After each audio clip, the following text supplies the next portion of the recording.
Hello বন্ধুরা, ওই এই ভিডিওটা সাধারণত 25 ডিসেম্বরে ছাড়তে অনেকটা লেট হয়ে গেল।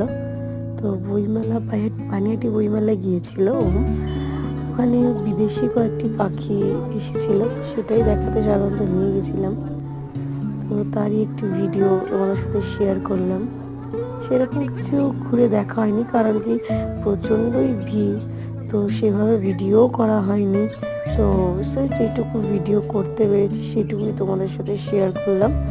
তোমাদের যদি ভিডিওটা ভালো লাগে অবশ্যই শেয়ার, লাইক, সাবস্ক্রাইব, কমেন্ট করো, এবং আর কি ওমের ভিডিও তোমরা দেখতে চাও সেটা একটু কমেন্ট করে বললে ভালো হয়। তোমাদের ওমের ভিডিও ভালো লাগছে কিনা সেটাও কমেন্টে জানালে আমরা বুঝতে পারবো যে তোমরা আর কি ভিডিও দেখতে চাইছো ওমের। এইটুকুই আজকে থাকলো। ওকে।